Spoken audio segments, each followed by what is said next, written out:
നമസ്കാരം. ധനി സ്പേസ് ടിപ്സിലേക്ക് ഏവർക്കും സ്വാഗതം. ഇന്ന് സയൻസ് ഭാഗത്തു നിന്നുള്ള ചോദ്യങ്ങളെക്കുറിച്ചുള്ള അവയുടെ ഉത്തരങ്ങളും എക്സ്പ്ലനേഷൻസുമാണ്. ക്വസ്റ്റ്യൻ പേപ്പർ കോഡ് 107/2025 2025 ചോദ്യപേപ്പറിനാണ് നോക്കുന്നത്. അപ്പോൾ ചോദ്യങ്ങൾ നോക്കാം. ഒന്നാമത്തെ ചോദ്യം, സാർവത്രിക ദാതാവ് എന്ന് അറിയപ്പെടുന്ന രക്തഗ്രൂപ്പ് ഏതാണ്? സാർവത്രിക ദാതാവ് എന്നറിയപ്പെടുന്ന രക്തഗ്രൂപ്പ് ഏതാണ്? ഉത്തരം, സാർവത്രിക ദാതാവ് ആരാണ്? ആൻസർ ഓപ്ഷൻ സി ആണ്. ഒ ഗ്രൂപ്പാണ് സാർവത്രിക ദാതാവ് എന്നറിയപ്പെടുന്ന രക്തഗ്രൂപ്പ്. സാർവത്രിക ദാതാവ് അല്ലെങ്കിൽ യൂണിവേഴ്സൽ ഡോണർ ഒ ഗ്രൂപ്പാണ് സാർവത്രിക ദാതാവ് എന്നറിയപ്പെടുന്ന രക്തഗ്രൂപ്പ്. ഓക്കെ, നമുക്കറിയാം രക്തഗ്രൂപ്പുകൾ എന്ന് പറയുമ്പോൾ എ ഗ്രൂപ്പുണ്ട്, ബി ഗ്രൂപ്പുണ്ട്, എ ബി ഗ്രൂപ്പുണ്ട്, ഒ ഗ്രൂപ്പുണ്ട്. ഇവയിൽ ഒ ഗ്രൂപ്പാണ് സാർവത്രിക ദാതാവ് എന്നറിയപ്പെടുന്നത്. അപ്പോൾ എ ബി എന്ന് പറയുന്ന ആരാണ്? സാർവത്രിക സ്വീകർത്താവാണ്. ഒ ഗ്രൂപ്പ് സാർവത്രിക ദാതാവ് യൂണിവേഴ്സൽ ഡോണർ ആണെങ്കിൽ എ ബി ഗ്രൂപ്പ് സാർവത്രിക സ്വീകർത്താവാണ്. എ ബി ഗ്രൂപ്പ് സാർവത്രിക സ്വീകർത്താവാണ്. ഇനി എങ്ങനെയാണ് എയും ബിയും എ ബിയും ഒ ഗ്രൂപ്പും വരിക? അതായത് ഈ രക്തഗ്രൂപ്പിൽ അടങ്ങിയ ആൻറ്റിജനെ അടിസ്ഥാനപ്പെടുത്തിയാണ് അവയ്ക്ക് എ എന്നും ബി എന്നും എ ബി എന്നും ഒ എന്നും പേരുകൾ വന്നിട്ടുള്ളത്. എ ഗ്രൂപ്പിലെ ആൻറ്റിജൻ്റെ പേരാണ് എ ആൻറ്റിജൻ എന്ന്. അവിടുത്തെ ആൻറ്റിബോഡി എപ്പോഴും ബി ആയിരിക്കും. എ ഗ്രൂപ്പിലെ ആൻറ്റിജൻ എ ഗ്രൂപ്പും ഇനി അവിടുത്തെ ആൻറ്റിബോഡി ബി ആയിരിക്കും. ബി ഗ്രൂപ്പിലെ ആൻറ്റിജൻ ബി ഗ്രൂപ്പും അവിടുത്തെ ആൻറ്റിബോഡി എയുമായിരിക്കും. ആൻറ്റിബോഡി എ ആയിരിക്കും. എ ബി ഗ്രൂപ്പിലെ ആൻറ്റിജൻ എന്ന് പറയുമ്പോൾ അവിടെ എയും ബിയും ആൻറ്റിജനുകളുണ്ട്, എന്നാൽ ആൻറ്റിബോഡി ഒന്നും തന്നെ ഇല്ല. എന്നാൽ ഒ ഗ്രൂപ്പിലെ ആൻറ്റിജൻ എന്താണ്? ഒ ഒന്നുമില്ല എന്ന് തന്നെ ഉദ്ദേശിക്കുക. അവിടെ ആൻറ്റിജനുകൾ ഒന്നുമില്ല, പകരം ആൻറ്റിബോഡി എയും ബിയും ഉണ്ട്. അങ്ങനെയാണ് രക്തഗ്രൂപ്പുകൾ വരിക. അപ്പോൾ എവിടെയാണോ ഏതാണോ ആൻറ്റിജൻ ഉള്ളത് അതിനെ അടിസ്ഥാനപ്പെടുത്തിയാണ് അവയ്ക്ക് പേരുകൾ കൊടുത്തിട്ടുള്ളത്, അല്ലേ? ഇനി ഈ ആൻറ്റിബോഡികളുടെ ഉൽപ്പാദനം നിയന്ത്രിക്കുന്ന ആരാണ്? ആൻറ്റിബോഡികൾ എന്ന് പറഞ്ഞല്ലോ, ആൻറ്റിബോഡികളുടെ ഉൽപ്പാദനം നിയന്ത്രിക്കുന്ന ആര് തന്നെയാണ്? ആൻറ്റിജനാണ്. ആൻറ്റിബോഡി ഉൽപ്പാദനം നിയന്ത്രിക്കുന്ന ആരാണ്? ആൻറ്റിജനാണ്. അതൊരു ചോദ്യമാണ്. അടുത്തതിലേക്ക് പോകാം. ശ്വാസകോശത്തിൻ്റെ സങ്കോച വികാസങ്ങളെക്കുറിച്ച് നിയന്ത്രിക്കുന്ന പേശീഭിത്തി ഏതാണ്? ശ്വാസകോശത്തിൻ്റെ സങ്കോച വികാസങ്ങളെക്കുറിച്ച് നിയന്ത്രിക്കുന്ന പേശീഭിത്തി ഏതാണ്? പെരികാർഡിയം, സി ആകൃതിയിലുള്ള തൃണാസ്ഥികൾ, ക്ലോമപിധാനം, ഡയഫ്രം. ഉത്തരം ഏതാണ്? നമുക്ക് ഡയഫ്രമാണ്. ശ്വാസകോശത്തിൻ്റെ സങ്കോച വികാസങ്ങളെ നിയന്ത്രിക്കുന്ന പേശീഭിത്തിയാണ്. പേശീഭിത്തിയാണ് എന്ത്? ഡയഫ്രം എന്ന് പറയുക. നമുക്ക് നമ്മുടെ ശരീരം എന്ന് പറയുമ്പോൾ അല്ലേ, മുകൾ ഭാഗവുമുണ്ട്, രണ്ട് ഭാഗം. ഇവിടെ നമുക്ക് വാരിയലുണ്ട് അല്ലേ, നെഞ്ചു ഭാഗത്ത് വാരിയലുകളുണ്ട്. അതിന് താഴെ ഒരു ആർച്ച് പോലൊരു സാധനം അല്ലേ ഉണ്ട്, താഴെ വയറുമുണ്ട്. നമുക്കിത് വയറാണ്, ബാക്കി ഭാഗം കാലെന്ന് വെക്കും.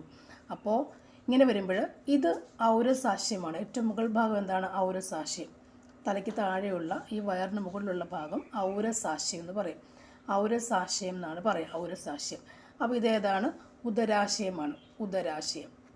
അപ്പോൾ രണ്ട് ഭാഗമുണ്ട്, ഔരസാശ്യമുണ്ട്, ഉദരാശയമുണ്ട്. ഇവിടെ വയറിന് മുകളിലുള്ള ഭാഗം, വാരിയലിൽ വരുന്ന ഭാഗമാണെന്ത്? ഔരസാശ്യം എന്നറിയപ്പെടുന്നു. അതിന് താഴെയുള്ള വയറിൻ്റെ ഭാഗമാണെന്ത്? ഉദരാശയം. ഇത് രണ്ടിനെയും വേർതിരിക്കുന്ന ആ ഒരു വേർതിരിവ്, ആ ഒരു പേശീഭിത്തിയാണെന്ത്? ഡയഫ്രം എന്ന് പറയാം. ഈ ഔരസാശ്യത്തിനെയും ഉദരാശയത്തിനെയും വേർതിരിക്കുന്ന ആ പേശീഭിത്തിയാണെന്ത്? ഡയഫ്രം എന്ന് പറയാം. ഒരു പേശീഭിത്തിയാണ് ഡയഫ്രം. മസിൽസാണ്. അതായത് ശ്വാസം എടുക്കുമ്പോഴും അല്ലെങ്കിൽ എടുക്കുമ്പോഴും പുറത്തേക്ക് പോകുമ്പോഴും അകത്തേക്ക് വരുമ്പോഴാണ് ഈ ഡയഫ്രത്തിൻ്റെ ആകൃതിക്ക് വ്യത്യാസം ഉണ്ടാകും. മുകളിലേക്ക് പോലെ ശ്വാസം ഇങ്ങനെ പുറത്തേക്ക് പോകുമ്പോൾ ഡയഫ്രം മുകളിലേക്ക് പോലെ, അകത്തേക്ക് വരുമ്പോൾ ഇങ്ങനെയും വരും. അപ്പോൾ ഇതിൻ്റെ വായുമർദ്ദം അനുസരിക്കാൻ വേണ്ടി എന്താണ്? ഈ ശ്വാസം എടുക്കുകയും അല്ലെങ്കിൽ സങ്കോച വികാസം, ശ്വാസകോശം സങ്കോചിക്കുന്നു, വികസിക്കുന്നു പറയാറില്ല. അപ്പോൾ ഇതിൻ്റെ അനുഭവം എന്ന് പറയുമ്പോൾ സങ്കോചിക്കും വികസിക്കുമ്പോഴും എന്താണ്? ഈ ഡയഫ്രത്തിൻ്റെ ചലനം ഉണ്ടാകും. ഇതിങ്ങനെ യു ഷേപ്പ് എന്ന് പറയുമ്പോൾ കമാനാകൃതിയിലാവുകയും ചെയ്യും, നേരെ ആവുകയും ചെയ്യും. കമാനാകൃതിയാകുകയും ചെയ്യും, നേരെ ആകുന്നുണ്ട്? ഡയഫ്രം ആകുന്നുണ്ട്. സങ്കോചിക്കുമ്പോഴും വികസിക്കുമ്പോഴും രണ്ടും ആകും. അതായത് ഇവിടുത്തെ വിസ്തീർണം, ശ്വാസകോശത്തിൽ ഇവിടെയാണ് ശ്വാസകോശം കിടക്കുക, ഈ വാരിൻ്റെ അകത്ത് ശ്വാസകോശം കിടക്കുക. അപ്പോൾ ഇത് ഇങ്ങനെ ചെറിയ സാധനമല്ലേ, ഇതിങ്ങനെ വീർക്കും. വായു കയറുമ്പോൾ അത് വീർക്കില്ല. ആ പ്രതല വിസ്തീർണം കൂടുമ്പോൾ എന്ത് വേണം? ഇവിടെ വിസ്തൃതി വേണം. അപ്പം താഴേക്ക് താഴും. മനസ്സിലായോ? അപ്പം ശ്വാസകോശത്തിൻ്റെ സങ്കോച വികാസം നിയന്ത്രിക്കുന്ന ആര് തന്നെയാണ്? പേശിഭിത്തിയാണ്. ഇതിങ്ങനെ ശ്വാസകോശം വികസിക്കും, വായു കയറുമ്പോൾ വികസിക്കുമ്പോഴല്ലേ, നമ്മൾ ശ്വാസം എടുക്കുമ്പോൾ ശ്വാസകോശം വികസിക്കുന്നു. അപ്പോൾ ഇതിങ്ങനെ കമാനാകൃതി ഇരിക്കുമ്പോൾ ശ്വാസം വികസിക്കാൻ പറ്റത്തില്ലല്ലോ. അപ്പോൾ എന്ത് സംഭവിക്കണം? ഇതെന്താണ്? താഴേക്ക് നേരെ പൂർവ്വസ്ഥിതി പ്രാപിക്കണം അല്ലേ. അപ്പോൾ ശ്വാസകോശത്തെ കുറച്ചുകൂടി വായുവിനെ ഉൾക്കൊള്ളാൻ സാധിക്കുന്നു. അപ്പോൾ ഡയഫ്രം ശരിക്കും എന്താണ് ആരെ സഹായിക്കുന്നുണ്ട്? ശ്വാസകോശത്തിനെ സഹായിക്കുന്നുണ്ട് അല്ലേ. ശ്വാസകോശത്തിൻ്റെ സങ്കോച വികാസങ്ങളെ സഹായിക്കുന്നു, നിയന്ത്രിക്കുന്നു ആര് തന്നെയാണ്? പേശിഭിത്തിയാണ്. അതിൻ്റെ പേരാണ് ഡയഫ്രം എന്ന് പറയില്ലേ. മറ്റൊന്ന് പറയാം, ഔരസാശയത്തിൻ്റെയും ഉദരാശയത്തിൻ്റെയും ഇടയ്ക്കുള്ള ആ ഒരു ഭിത്തിയാണെന്ത്? ഏത്? ഈ ഡയഫ്രം ഒരു മസിൽസ്, പേശിഭിത്തിയാണ് ഡയഫ്രം എന്ന് പറയും. ഇലാസ്റ്റിക സ്വഭാവമുള്ളതാണ് അല്ലേ. അത് കമാനാകൃതി വളഞ്ഞ് യു പോലെ ആവുകയും ചെയ്യും, നേരെ ആവുകയും ചെയ്യും. താഴേക്ക് വളയത്തില്ല കേട്ടോ, നേരെ ആവുകയും ചെയ്യും, കമാനാകൃതി ഇങ്ങനെ മുകളിലേക്ക്. അപ്പോൾ നട്ടിലിൻ്റെയൊക്കെ നട്ടിലെന്താണ്? ഒരു വാരിയല്. വാരിയലിലൂടെ താഴെയാണ് ആര് കാണപ്പെടുക? ഈ നമ്മുടെ ഡയഫ്രം ഉണ്ടാവുക. ഉദരാശയത്തിൻ്റെയും ഔരസാശയത്തിനിടയ്ക്ക് കാണപ്പെടുന്ന പേശിഭിത്തിയും ആര് തന്നെയാണ്? ഈ ഡയഫ്രം ആണ് അല്ലേ, ഡയഫ്രം ആണ്. അപ്പോൾ നമുക്കിവിടെ പെരികാർഡിയം എന്താണ്? പെരികാർഡിയം എന്ന് പറഞ്ഞാൽ എന്താണ്? പെരികാർഡിയം, കാർഡിയോളജി ഹൃദയമാണ് അല്ലേ. ഹൃദയത്തിനെ പൊതിഞ്ഞ് കാണപ്പെടുന്ന ഇരട്ട സ്ഥലമാണെന്ത്? പെരികാർഡിയം എന്ന് പറയാം. കാർഡിയം കാർഡിയോളജി വിഭാഗം പറയില്ലേ, ഹൃദയം, ഹൃദയത്തെ പൊതിഞ്ഞ് കാണപ്പെടുന്ന ഇരട്ട സ്ഥലമാണെന്ത്? കാർഡിയം, പെരികാർഡിയം എന്ന് പറയുന്നത് അല്ലേ. ഇനിയും സി ആകൃതി തരണാസ്ഥികളുണ്ട്. അത് നമുക്ക് ഇവിടെ കാണാൻ കഴിയുമെന്നറിയോ? നമ്മുടെ അന്നനാളം അല്ലേ. അന്നനാളം പോട്ടെ, എന്താ പറയുക, നമ്മുടെ ശ്വാസകോശത്തിൻ്റെ മുകളിലുള്ള ഭാഗം ഇത് ശ്വാസം മൂക്ക് വന്നിട്ട് ഇതിങ്ങോട്ട് ട്രക്കിയ പോലെ വന്നിട്ട് അല്ലേ. ബ്രോങ്കൈ ബ്രോങ്കിയോൾ, ശ്വസനികൾ എന്നൊക്കെ പറയും. ഇത് മൂക്ക് വന്നിട്ട് ഈ ഒരു ഭാഗം ഇത് ശ്വാസകോശമാണ്, മനസ്സിലായി. ഈ ഒരു ഭാഗം ഇവിടെയാണ് സി ആകൃതിയിലുള്ള തരുണാസ്ഥി കാണപ്പെടുക.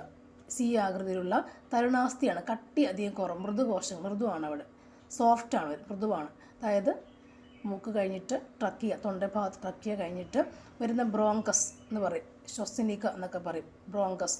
ആ ഭാഗത്ത് എന്ത് കാണുക? ഈ തരുണാസ്ഥികൾ, സി ആക തരുണാസ്ഥികൾ കാണപ്പെടുക. അതും ശ്വാസകോശവുമായി ബന്ധപ്പെട്ടൊരു ഭാഗമാണ് അല്ലേ. നമ്മുടെ ശ്വസനവുമായി ബന്ധപ്പെട്ടൊരു ഭാഗത്താണ് കാണുക എന്ന് ഓർത്തിരിക്കണം. എന്താണ് പറയുന്നത്? ഈ ബ്രോങ്കൈ റീജിയൻ അല്ലെങ്കിൽ എന്ത് പറയും, ബ്രോങ്കൈ ഭാഗം അല്ലേ എന്ത് പറയും? നമ്മുടെ ശ്വസനിക എന്ന് പറയും. ശ്വസനികയും ശ്വസനികകളെന്നുമല്ല, ബ്രോങ്കൈ, അവിടെയാണ് എന്ത് കാണുക? സി ആകൃതിയിലുള്ള തരുണാസ്ഥികൾ കാണപ്പെടുക അല്ലേ. ക്ലോമവിധാനം നമുക്കറിയാം, എന്താ പറയുക, ഒരു കോമണായ ഒരു അടപ്പാണെന്ന് ക്ലോമവിധാനം അല്ലേ.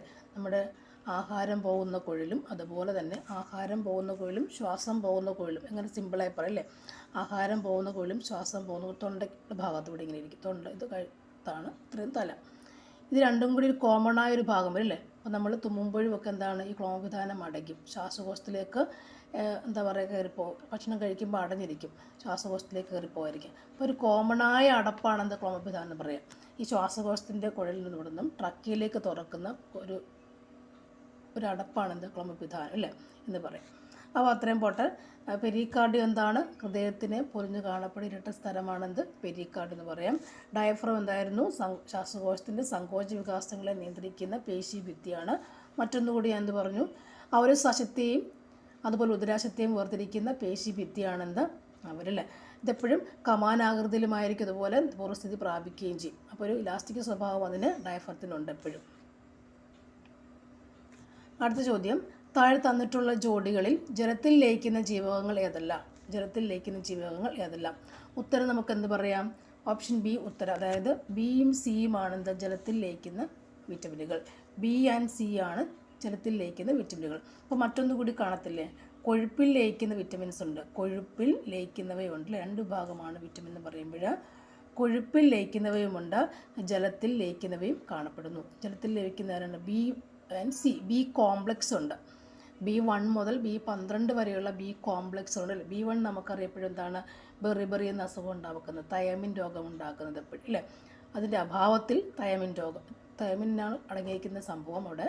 അതിൻ്റെ അഭാവത്തിലാണ് എന്തുണ്ടാവുക? ബെറിബറി എന്ന അസുഖം ഉണ്ടാവുക.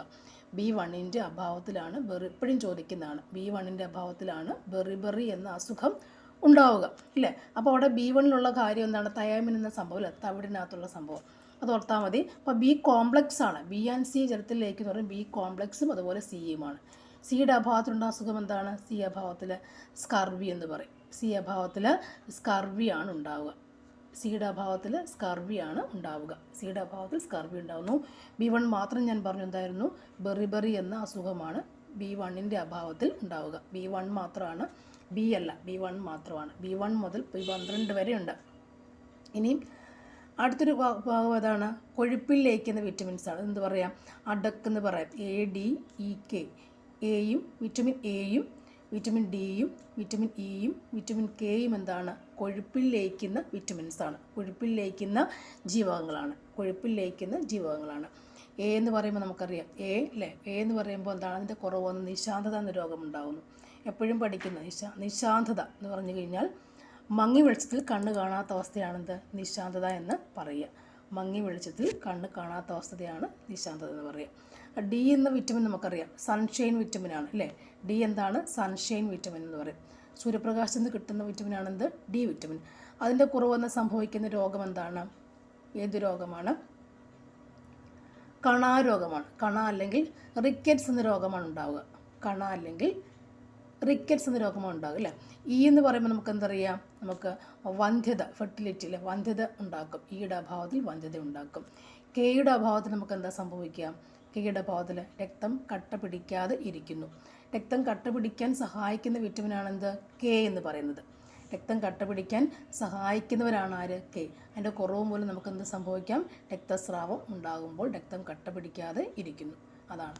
അപ്പോൾ രണ്ട് തരം വിറ്റമിൻസ് ഏതൊക്കെയാണ്, ഒന്ന് ജലത്തിൽ ലയിക്കുന്നവയുണ്ട്, കൊഴുപ്പിൽ ലയിക്കുന്നവയുണ്ട്. ജലത്തിൽ ലയിക്കുന്ന ഏതൊക്കെയായിരുന്നു, ബിയും സിയുമാണ് ജലത്തിൽ ലയിക്കുന്ന വിറ്റമിനുകൾ എന്ന് പറയുന്നില്ലേ. കൊഴുപ്പിൽ ലയിക്കുന്ന ആരൊക്കെയാണ്, എയും ഡിയും ഇയും കെയും. അഡക്കെന്ന് പറയാം. കൊഴുപ്പിൽ ലയിക്കുന്നവയാണ് അഡക്കെന്ന് പറയുക. അപ്പോൾ അത്രയാണ് കാര്യങ്ങൾ. അടുത്ത ക്വസ്റ്റ്യൻ നോക്കാം. തന്നിരിക്കുന്നവയിൽ ബാക്ടീരിയ മൂലമുണ്ടാകുന്ന രോഗം ഏതാണ്, തന്നിരിക്കുന്നവയിൽ ബാക്ടീരിയ മൂലമുണ്ടാകുന്ന രോഗം ഏതാണ്. ആൻസർ ഏതാണ്, ഓപ്ഷൻ ഡി ആണ്, ബാക്ടീരിയ മൂലമുണ്ടാകുന്ന രോഗം. ഓപ്ഷൻ ഡി ടൈഫോയിഡ് ആണ്. ഓപ്ഷൻ ഡി ടൈഫോയിഡ് ആണ് ബാക്ടീരിയ മൂലമുണ്ടാകുന്ന രോഗമെന്ന് പറയുന്നത്. ബാക്ടീരിയ മൂലമുണ്ടാകുന്ന രോഗം ഏതാണ്, ടൈഫോയിഡ്. ഓക്കെ. ബാക്ടീരിയ മൂലമുണ്ടാകുന്ന മറ്റു രോഗങ്ങൾ ഏതൊക്കെയാണ്, ബാക്ടീരിയ മൂലമുണ്ടാകുന്ന മറ്റു രോഗങ്ങൾ ഏതൊക്കെ പറയാം, അറിയാവുന്ന രോഗങ്ങൾ നമുക്ക് ഏതൊക്കെ പറയാം. ഒന്ന് ബാക്ടീരിയ രോഗം ഏതൊക്കെ, ഒന്ന് കോളറ ഉണ്ടാകുന്നത് ബാക്ടീരിയ, ഒന്ന് കോളറ അല്ലേ. കോളറ മറ്റൊരു രോഗം, ബാക്ടീരിയ ഉണ്ടാകുന്ന മറ്റൊരു രോഗമാണ് കോളറ. അതുപോലെ നമുക്കറിയാവുന്ന ക്ഷയരോഗവും ബാക്ടീരിയ ആണ്. കോളറ എന്ന് പറയുമ്പോൾ ആരാ അതിൻ്റെ ബാക്ടീരിയ, വിബ്രിയോ കോളറയാണ്. വിബ്രിയോ കോളറയാണ് കോളറ എന്ന രോഗം ഉണ്ടാക്കുക. ക്ഷയം എന്ന് പറയുമ്പോൾ ബാക്ടീരിയ ഉണ്ടാക്കുന്ന രോഗം, ഏത് ബാക്ടീരിയ ആണെന്ന് പറയാം, ട്യൂബർക്കിൾ ബാസിലസ് അല്ലേ. Mycobacterium tubercle bacillus. Mycobacterium tubercle bacillus. ക്ഷയം TB നമ്മൾ സിമ്പിളായി അറിയപ്പെടുന്നു അല്ലേ. കോളറ ഏതായിരുന്നു, വിബ്രിയോ കോളറേ എന്ന ബാക്ടീരിയ. വിബ്രിയോ കോളറേ എന്ന ബാക്ടീരിയ. ക്ഷയം എന്ന് പറയുമ്പോൾ മൈക്കോ ബാക്ടീരിയം ട്യൂബർക്കിൾ ബാസിലസ്. അപ്പോൾ ടൈഫോയിഡിൻ്റെ ബാക്ടീരിയ ഏതാണ്, ടൈഫോയിഡിൻ്റെ ബാക്ടീരിയയുടെ പേരെന്താണ്, സാൽമോണല്ല ടൈഫി എന്നാണ്. Salmonella typhi. ആ ബാക്ടീരിയയുടെ പേര് സാൽമോണല്ല ടൈഫി എന്നാണ്. Salmonella typhi. ടൈഫോയിഡ് ബാക്ടീരിയ മൂലം ഉണ്ടാകുന്ന അസുഖമാണ് ഇല്ലേ. അപ്പോൾ ഉണ്ടാക്കുന്ന ബാക്ടീരിയ ആരാണ്, സാൽമോണല്ല ടൈഫി എന്നാണ്. കോളറ ബാക്ടീരിയ ആണ് വിബ്രിയോ കോളറ എന്ന ബാക്ടീരിയ. ക്ഷയം ട്യൂബർക്കിൾ ബാസിലസ്. ഇനി കുഷ്ഠം കൂടി വേറെ പറയാം. കുഷ്ഠവും ബാക്ടീരിയ ഉണ്ടാക്കുക. കുഷ്ഠം എന്താണ്, ലെപ്രസി അല്ലേ. Mycobacterium ലെപ്രയാണ് കുഷ്ഠത്തിൻ്റെ.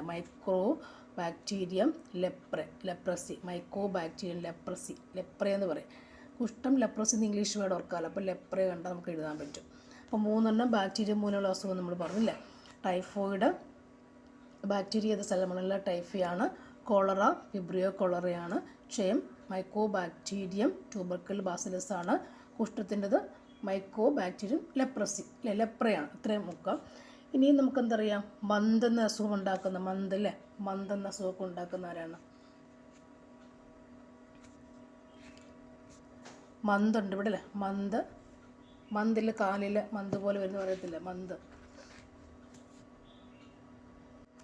മന്തിന് കാരണമായ വിര ഏതാണ് അല്ലേ. വിരകൾ മുഖേന ഉണ്ടാകുന്ന പ്രധാനപ്പെട്ട രോഗമാണെന്ത്, മന്ത് എന്ന് പറയും അല്ലേ. ഏത് വിരയാണത്, ഫൈലേറിയൽ വിര. ഫൈലേറിയൽ വിരകൾ മുഖേന ഫൈലേറിയൽ വിരകൾ മുഖേന ഉണ്ടാകുന്ന അസുഖമാണെന്ത് മന്ത് അല്ലേ. അപ്പോൾ അതായത് ഉച്ചീരിയ ബ്രാങ്കോഫ്റ്റി കിട്ടില്ല, W തുടങ്ങുന്ന സാധനം, ഉച്ചീരിയ ബ്രാങ്കോഫ്റ്റി എന്നൊക്കെ പറഞ്ഞ അതുപോലെയുള്ള വിരയാണ് ശാസ്ത്രീയ നാമം. അതാണ് ഫൈലേറിയൽ വിര, ഉച്ചീരിയ ബ്രാങ്കോഫ്റ്റി. അതും ചോദിക്കാറുണ്ട്, ഉച്ചീരിയ ബ്രാങ്കോഫ്റ്റി എന്നും ചോദിക്കാറുണ്ട്. W തുടങ്ങുന്നത്, WH ആണ് തുടങ്ങുന്നത്, W. അപ്പോൾ മന്ത് ഉണ്ടാക്കുന്ന എന്ത് വിരകൾ മൂലം അല്ലെങ്കിൽ ഏത് മൂലമാണ് മന്ത് ഉണ്ടാവുക എന്ന് ചോദിച്ചെന്ത് പറയാം, ഫൈലേറിയൽ വിരകൾ മൂലമാണ് മന്ത് ഉണ്ടാവുക എന്ന് പറയും അല്ലേ. മന്ത് ബാധിക്കുന്ന എവിടെയാണ്, നമ്മുടെ ലിംഫ് ഗ്രന്ഥികളെയാണ് മന്ത് ബാധിക്കുക. ലിംഫ് ഗ്രന്ഥികളെയാണ് മന്ത് ബാധിക്കുക. ലിംഫ് ഗ്രന്ഥി ഉണ്ടെന്ന് അറിയാലോ അല്ലേ. നമ്മൾ രക്തക്കുഴലുകൾ പോകുന്നതിൻ്റെ കൂടെ തന്നെ നമുക്കെന്താ ലിംഫ് ഗ്രന്ഥികളും ലിംഫ് വാഹികളും പോകുന്നുണ്ട് അല്ലേ. എന്ന് പറയത്തില്ല ലിംഫ്, നമുക്ക് രക്തക്കുഴലുകൾ പോകുന്നത് പോലെ തന്നെ, രക്തക്കുഴലില്ലേ പോകുന്ന പോലെ തന്നെ നമുക്ക് ലിംഫ് കുഴലുകൾ ഇങ്ങനെ പോകുന്നുണ്ട്. അപ്പോൾ ലിംഫ് സിരകൾ, ശരീരത്തിന് ആകമാനം എന്തുണ്ട്, ലിംഫ് സിരമൊക്കെ ഉണ്ട്. അപ്പോൾ ലിംഫ് സിരകളെ ബാധിക്കുന്ന, ലിംഫ് ഗ്രന്ഥികളെ ബാധിക്കുന്ന, ലിംഫ് ഗ്രാഹികളെ ബാധിക്കുന്ന ഇതാണെന്ത്, ഈ മന്ത്. ലിംഫ് ഗ്രാഹികളാണ് നമ്മുടെ മന്ത്. അതുകൊണ്ടാണ് ഇങ്ങനെ വീർത്ത് ഇടയ്ക്കിരിക്കുക, കാലൊക്കെ വലിയ മന്ത് ബാധിക്കുന്ന വീർത്തല്ലേ ഇരിക്കുക. അപ്പോൾ ലിംഫ് ഗ്രാഹികളെ ബാധിക്കുന്ന അസുഖമാണ് നമുക്കില്ലേ മന്ത് പഠിച്ചു എന്ന് പറയും, മന്ത് അല്ലേ, മന്തെന്നാണ് പറയും. അപ്പോൾ മന്തിൻ്റെ കാരണമാകുന്ന വിര ഏതാണ്, ഫൈലേറിയൽ വിര, ഉച്ചീറിയ ബ്രാങ്കോഫ്റ്റി എന്ന് ഓർത്ത് വെക്കാം ഇല്ലേ. മന്ത് ബാധിക്കുന്ന ലിംഫ് ഗ്രാഹികളെയാണ് മന്ത് ബാധിക്കില്ലേ. അപ്പോൾ ഇതിനകത്ത് മന്തെന്ന് പറയുമ്പോൾ അത്രയേ ഉള്ളൂ മന്തിൻ്റെ കാര്യം. അടുത്ത് നമുക്ക് നോക്കാം ഒരെണ്ണം, പോളിയോ മൈലൈറ്റിസ്, പോളിയോയുടെ സാബിൻ വാക്സിൻ ഒക്കെ ഓർത്താൽ മതി, ചിക്കൻ ബോക്സ്. അടുത്തതിലേക്ക് നീങ്ങാം. ഒരു ചോദ്യം എന്തായാലും താഴെ തന്നിരിക്കുന്ന ബാക്ടീരിയ മൂലമുള്ള രോഗം എന്തായിരുന്നു, ടൈഫോയിഡ്. മറ്റു 2-3 ബാക്ടീരിയ പറഞ്ഞ ഏതൊക്കെയായിരുന്നു അസുഖങ്ങൾ, കോളറ പറഞ്ഞു, ക്ഷയം പറഞ്ഞു, കുഷ്ഠം. പിന്നെ നമുക്ക് ഏതൊക്കെ അറിയാം, ടൈഫോയിഡ്, വില്ലൻ ചുമ, എലിപ്പനി അങ്ങനെയുള്ളതൊക്കെ തൊണ്ടക്കാറിൽ വരെ എന്താണ്, ബാക്ടീരിയ ആണ്. തൊണ്ടക്കാറിനെ സഹായിക്കുന്നവരാണ്, തൊണ്ടക്കാറിന് സഹായിക്കലോ ഉണ്ടാക്കുന്ന ആളാരാണ് സ്ട്രെപ്റ്റോകോക്കസ് ആണ്. തൊണ്ടക്കാറലിന് അത് ചോദിച്ചിട്ടുള്ള ചോദ്യം, സ്ട്രെപ്റ്റോകോക്കസ് ബാക്ടീരിയ ആണ്. സ്ട്രെപ്റ്റോകോക്കസ് എന്ന ബാക്ടീരിയ ആണ് തൊണ്ടക്കാറിൽ ഉണ്ടാക്കുക. അപ്പോൾ പക്ഷി വിഷബാധയോ, സാൽമണല്ല ടൈഫി അല്ല, സ്റ്റെഫലോകോക്കസ്. സാൽമണല്ല ഉണ്ടതുപോലെ സാൽമണല്ല ടൈഫോയിഡിൻ്റെ ആണ്, അത് ഓർക്കുക. ഭക്ഷ്യവിഷബാധ ഉണ്ടാക്കുന്നത് സാൽമണല്ല ഉണ്ട്, സ്റ്റെഫലോകോക്കസ് ആണ് മെയിൻലി പറയാം. സ്റ്റെഫലോകോക്കസും സാൽമണല്ല ബാക്ടീരിയകളും ഉണ്ടാക്കാറുണ്ട്. ഓക്കെ, അപ്പോൾ ടൈഫോയിഡ് സാൽമണല്ല ടൈഫി ആണെന്ന് ഓർത്ത് വെക്കുക. ഓക്കെ, ഇവിടുത്തെ ചോദ്യം ടൈഫോയിഡ് നമ്മുടെ ഉത്തരമായിരുന്നു ഇല്ലേ. സാൽമണല്ല ടൈഫി ആണ് എൻ്റെ ബാക്ടീരിയ. സാൽമണല്ല ബാക്ടീരിയ ഭക്ഷ്യവിഷബാധ ഉണ്ടാക്കുന്നുണ്ട്. കൂടെ സ്റ്റെഫലോകോക്കസ് ബാക്ടീരിയയും ക്ലോസ്ട്രീഡിയം ബോട്ടുലിനം എന്ന ബാക്ടീരിയയും ഒക്കെ ഭക്ഷ്യവിഷബാധ ഉണ്ടാക്കുന്നു അല്ലേ. ഫുഡ് പോയിസൺ, സാൽമണല്ലയും സ്റ്റെഫലോകോക്കസും ക്ലോസ്ട്രീഡിയം ബോട്ടുലിനം വിഷമാണ്, ബോട്ടിൽ വിഷം എന്നോർത്താൽ മതി. സാൽമണല്ല, സ്റ്റെഫലോകോക്കസ്, ക്ലോസ്ട്രീഡിയം ബോട്ടുലിനം എന്നൊക്കെ എന്താണ്, ഭക്ഷ്യവിഷബാധ ഉണ്ടാക്കുന്നവയാണ്. അടുത്തതിലേക്ക് പോകാം. തന്നിട്ടുള്ള സൂചനകളിൽ ശരിയായത് ഏതെന്ന് കണ്ടുപിടിക്കുക. അയോഡിൻ, ഇരുമ്പ്, സോഡിയം, കാൽസ്യം. ഉത്തരം നമുക്ക് ശരിയായവ ആരൊക്കെയുണ്ട്. അയോഡിൻ എന്ന് പറയുമ്പോൾ തൈറോയ്ഡ് ഗ്രന്ഥിയുടെ വളർച്ചയ്ക്കാണ് അയോഡിൻ ഉപയോഗിക്കുക അല്ലേ. തൈറോയ്ഡ് ഗ്രന്ഥി നമുക്കറിയാം. തൈറോയ്ഡ് ഗ്രന്ഥി ഉൽപ്പാദിപ്പിക്കുന്ന ഹോർമോൺ ഏതായിരുന്നു, തൈറോക്സിനാണ് ഇല്ലേ, തൈറോക്സിൻ. പക്ഷേ ആര് വേണം, തൈറോക്സിനാണ് തൈറോയ്ഡ് ഗ്രന്ഥി ഉൽപ്പാദിപ്പിക്കുന്ന ഹോർമോൺ. പക്ഷേ ആർക്കും ഉത്തരം അങ്ങ് പറയാം ആദ്യം അല്ലേ. ഉത്തരം ഏതാണ്, ഉത്തരം നമുക്ക് 2 അല്ല, 2 ശരി. അതുപോലെ ഇരുമ്പ് ഹീമോഗ്ലോബിൻ നിർമ്മാണത്തിന് ശരിയാണ്. ഇത് 2 ശരിയാണ്, പ്രസ്താവന ശരിയാണ്. സോ ഓപ്ഷൻ ഏതാണ്, ബി ആണ് നമ്മുടെ ഉത്തരം. അപ്പോൾ അയോഡിൻ എന്ന് പറയുമ്പോൾ തൈറോയ്ഡ് ഗ്രന്ഥി വളർച്ചയ്ക്ക് സഹായിക്കുന്ന മൂലകമാണ് അല്ലേ. അവിടുത്തെ തൈറോയ്ഡ് ഗ്രന്ഥിയുടെ ഹോർമോൺ ഏതാണ്, തൈറോയ്ഡ് ഗ്രന്ഥി ഹോർമോൺ എന്ന് പറയുമ്പോൾ ഏതാ വരിക, തൈറോക്സിനാണ് ഹോർമോൺ അല്ലേ. തൈറോക്സിനാണ് ഇവിടുത്തെ ഹോർമോൺ എന്ന് പറയും. അപ്പോൾ അതിൻ്റെ വേറൊരു അസുഖം എന്താ ഉണ്ടാവുക, അങ്ങനെ വളർച്ചയ്ക്ക് തൈറോയ്ഡ് ഗ്രന്ഥി വളർന്ന് വലുതായി വരുന്ന അസുഖം എന്താണ്, ഗോയിറ്ററാണ് അല്ലേ. മനുഷ്യനിലെ ഏറ്റവും വലിയ അന്തസ്രാവി ഗ്രന്ഥി ആരാണ്, തൈറോയ്ഡ് ഗ്രന്ഥിയാണ്. മനുഷ്യനിലെ ഏറ്റവും വലിയ അന്തസ്രാവി ഗ്രന്ഥി ആരാണ്, തൈറോയ്ഡ് ഗ്രന്ഥിയാണ്. തൈറോയ്ഡ് ഗ്രന്ഥി ഉൽപ്പാദിപ്പിക്കുന്ന ഹോർമോണാണെന്ത്, തൈറോക്സിൻ ഇല്ലേ. ഇതിൻ്റെ കുറവ് വരുമ്പോൾ എന്ത് സംഭവിക്കുന്നത് എന്താണ്, നമുക്ക് ഗോയിറ്റർ എന്ന് പറയുന്ന അസുഖമാണ് ഉണ്ടാവുക ഇല്ലേ. അപ്പോൾ 2 എണ്ണം ഉണ്ട് തൈറോയ്ഡ് ഗ്രന്ഥിയുടേത്. ഒന്ന് തൈറോക്സിനും മറ്റൊന്ന് കാൽസിറ്റോണിനുമുണ്ട്. തൈറോക്സിനുമുണ്ട്, കാൽസിറ്റോണിനും. അഡ്വാൻസ്ഡായി ചോദിക്കുമ്പോൾ അതും കൂടി ചോദിക്കാം. ഏത്, തൈറോക്സിൻ എന്ന ഹോർമോണുമുണ്ട്, കാൽസിറ്റോണിൻ എന്ന ഹോർമോണും തൈറോയ്ഡ് ഗ്രന്ഥി ഉൽപ്പാദിപ്പിക്കുന്ന ഹോർമോൺസാണ് അല്ലേ. അപ്പോൾ ഈ അയഡിൻ്റെ കുറവാണ്, ഇല്ല അയഡിൻ വേണം, എന്തിന് തൈറോയ്ഡ് ഗ്രന്ഥിക്ക് അയഡിൻ വേണം. ഓക്കെ, അപ്പോൾ ഇതിൻ്റെ കുറവുണ്ടാകുമ്പോൾ, തൈറോയ്ഡ് അല്ലെങ്കിൽ അയഡിൻ്റെ കുറവുണ്ടാകുമ്പോൾ എന്ത് അസുഖം ഉണ്ടാകുന്നു? ഗോയിറ്റർ എന്ന് പറയുന്ന അസുഖം ഉണ്ടാകും അല്ലേ, ഗോയിറ്റർ എന്ന് പറയുന്ന അസുഖം ഉണ്ടാകും. ഓക്കെ, അത്രയും അറിഞ്ഞാൽ മതി. ഇരുമ്പ് ഹീമോഗ്ലോബിൻ നിർമ്മാണത്തിൽ, ശരിയാണല്ലോ. ഹീമോഗ്ലോബിൻ എന്ന് പറഞ്ഞാൽ നമുക്കറിയാം, ഹീമോഗ്ലോബിൻ എവിടെയാണ് കാണുക? ഹീമോഗ്ലോബിൻ 2 പാർട്ട് ഏതൊക്കെയാണ്? ഹീം എന്ന പാർട്ട്, ഹീമോഗ്ലോബിൻ എന്ന് പറയുമ്പോൾ ഹീം അധികം ഗ്ലോബിനാണെന്ത് ഹീമോഗ്ലോബിൻ. ഹീമും ഗ്ലോബിനും കൂടെ ചേർന്നാണെന്ത് ഹീമോഗ്ലോബിൻ എന്ന് പറഞ്ഞാൽ. അപ്പോൾ ഹീമിൽ വരുന്ന ഭാഗമാണെന്ത് ഇരുമ്പെന്ന് പറയുന്നത്. ഹീമിനകത്ത് കാണുന്ന കണ്ടൻറ്റാണ് ഇരുമ്പ് അല്ലേ.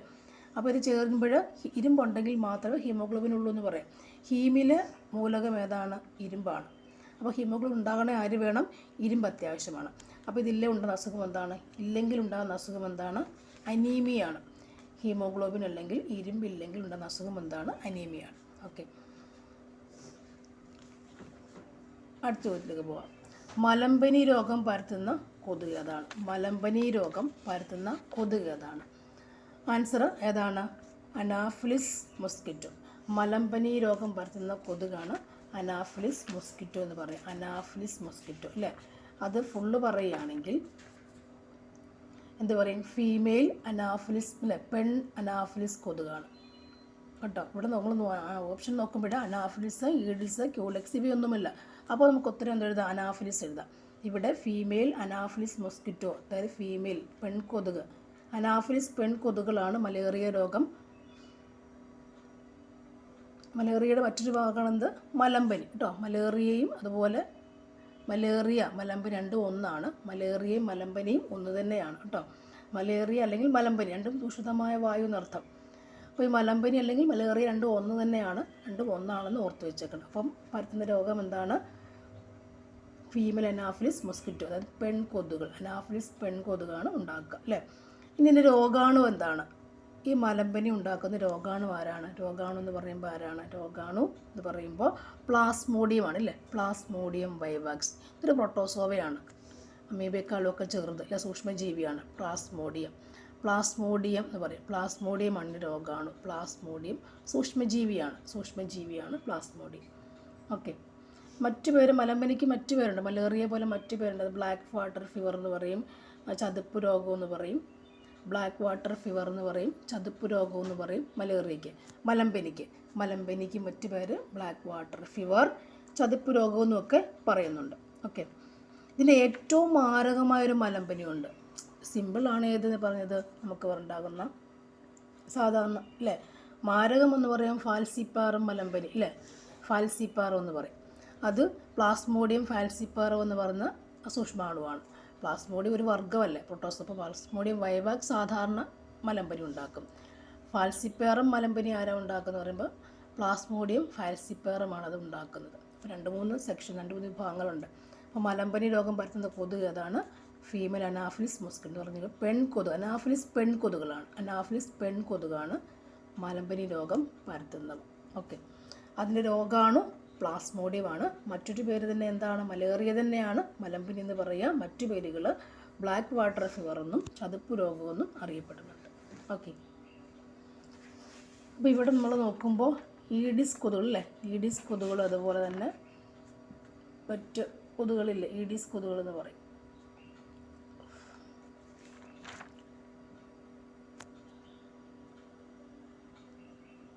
ഈഡീസ് കൊതുകുകൾ എന്ന് പറയുമ്പോൾ ഏതൊക്കെയാണ്? ഈഡീസ് കൊതുക് എന്ന് പറയുമ്പോഴത്തേക്ക് ഉണ്ടാക്കുന്നത് ഈഡീസ് ഈജിപ്റ്റി അറിയല്ലേ. ഡെങ്കിപ്പനി, മഞ്ചമ്പനിയൊക്കെ എന്താണ്? ഈഡീസ് ഈജിപ്റ്റുകളാണ്. ഡെങ്കി, മഞ്ഞയൊക്കെ ഈഡീസ് ഈജിപ്റ്റിയാണ് കേട്ടോ. ഡെങ്കി, പനി, മഞ്ഞപ്പനി ഈഡീസ് ഈജിപ്റ്റിയാണ്.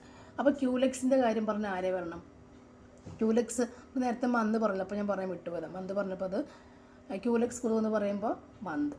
ക്യൂലെക്സ് പെൺകൊതുക് തന്നെ അത് കേട്ടോ. ക്യൂലെക്സ് പെണ്ണുങ്ങളാണ് പരത്തുന്നതല്ല, പെൺകൊതുകുകളാണ് പരത്തുന്നത് എപ്പോഴും. ക്യൂലെക്സ് പെൺകൊതുകുകളാണ് മന്തിൻ്റെ രോഗകാരി കേട്ടോ. മന്തിനെ കൊണ്ട് കിടക്കുന്നവരാണ്.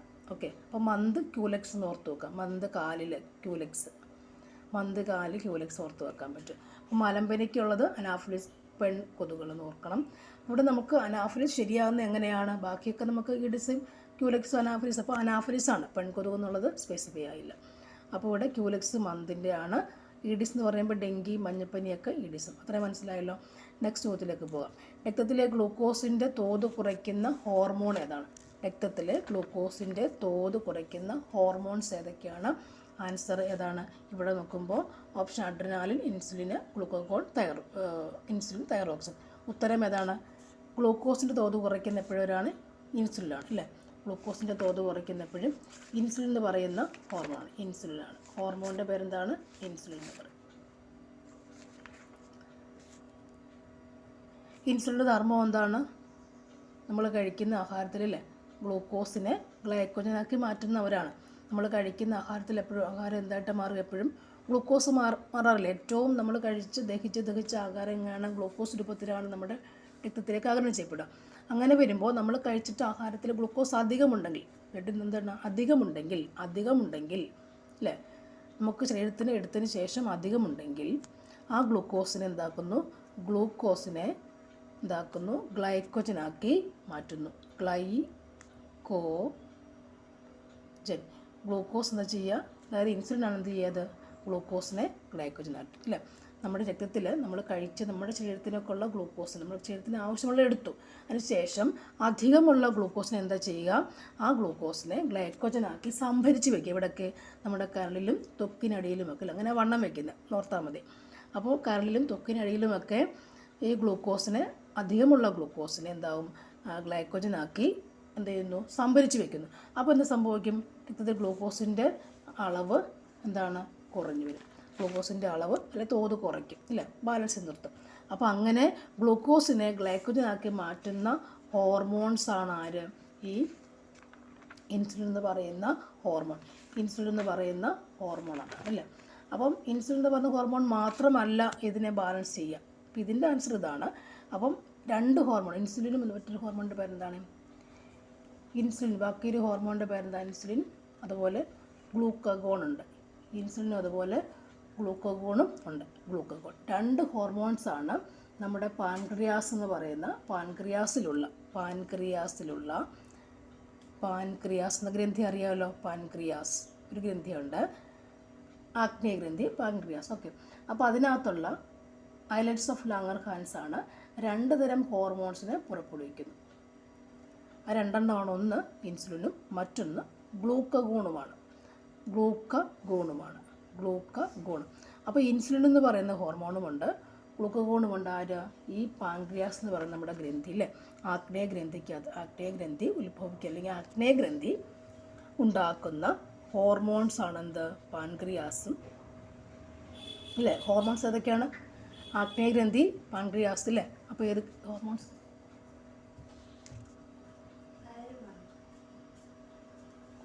2 ഗ്രന്ഥികൾ ഏതൊക്കെയാണ്? ഇൻസുലിനും ഗ്ലൂക്കഗോണും. അപ്പോൾ ഇൻസുലിൻ എന്ന് പറയുന്നത് എന്താണ്? ഗ്ലൂക്കോസിനെ ഗ്ലൈക്കോജൻ ആക്കുന്നു. ഗ്ലൈക്കോജൻ എന്താണ്?